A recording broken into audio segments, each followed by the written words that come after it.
नमस्कार, मी कोकण कन्या सुचिता स्वागत करते तुमचं पुन्हा एकदा माझ्या नवीन अशा व्हिडिओमध्ये। आमचे बाप्पा आमच्या आरशातून दिसतात। सो आज आहे आमच्या बाप्पाचा तिसरा दिवस। सो आजच्या दिवसामध्ये जे काही करणार ते तुमच्यासोबत मी शेअर करणारच। आज आम्ही स्पेशल आहे ना, गणपती बाप्पाचा तिसरा दिवस आहे। आम्ही नैवेद्य तर दाखवलेला आहे, पण आजचा आमचा नैवेद्य असेल पुरणपोळीचा बेत। तर पुरणपोळीची रेसिपी तुम्हाला दाखवेलच की आम्ही कसं बनवतोय, आणि त्यासोबतच आजचा गणपतीचा तिसरा दिवस कसा साजरा होतोय तेही दाखवेल। तर आत्ताच माझी ना पूजा झालेली आहे करून, थोडा आता नाश्ता करून मग जे बनवायचं आहे ना पुरणपोळी ते पण तुम्हाला मी दाखवेलच। आज आमच्याकडे बनते पुरणपोळी। पुरणपोळीसाठी मस्तपैकी पाणी तापवलेलं आहे। इकडे पीठ भिजवतोय, ते पाणी तापवलं ते, आणि इकडे डाळ भिजत ठेवलेली आहे। त्याच्यामध्ये थोडंसं आता हळद टाकतोय, आणि आज स्पेशल पुरणपोळी बनवते सुरक्षा।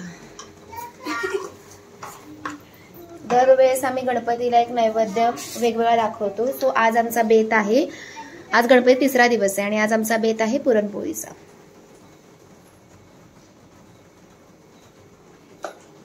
आपली डाळ इकडे शिजतेय, आणि हे जे पाणी असतं ना याचं घाटी पद्धतीमध्ये ना शाक बनवलं जातं। सो आज आम्ही कोकणी लोक घाटी पद्धतीचं शाक खाणार आहोत।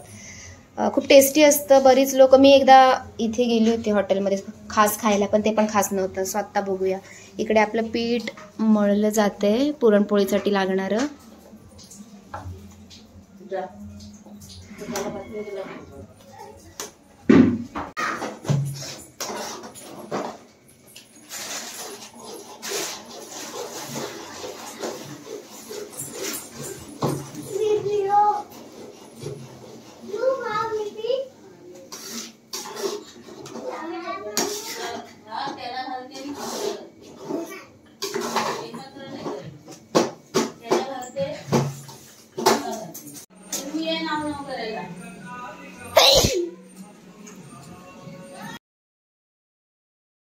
आपल्या पुरणपोळ्या आता तयार होत आहेत, बघू शकता तुम्ही।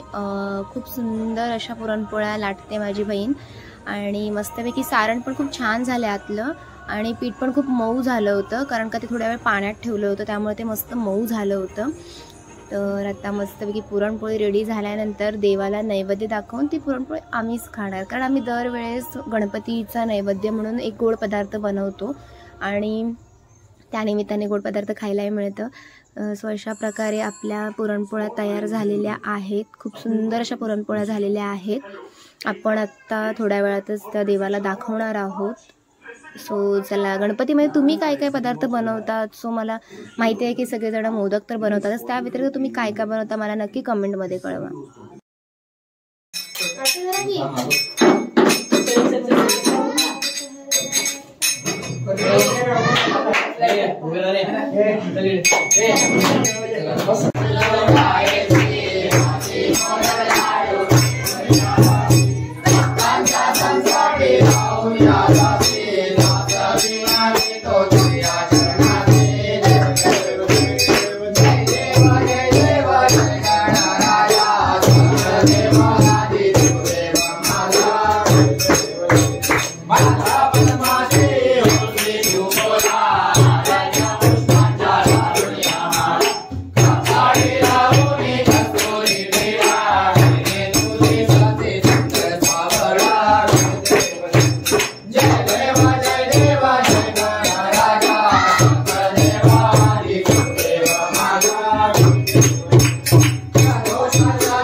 जय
आरती सप्रेम जय जय विठ्ठल परब्रह्म आरती सप्रेम जय जय विठ्ठल परब्रह्म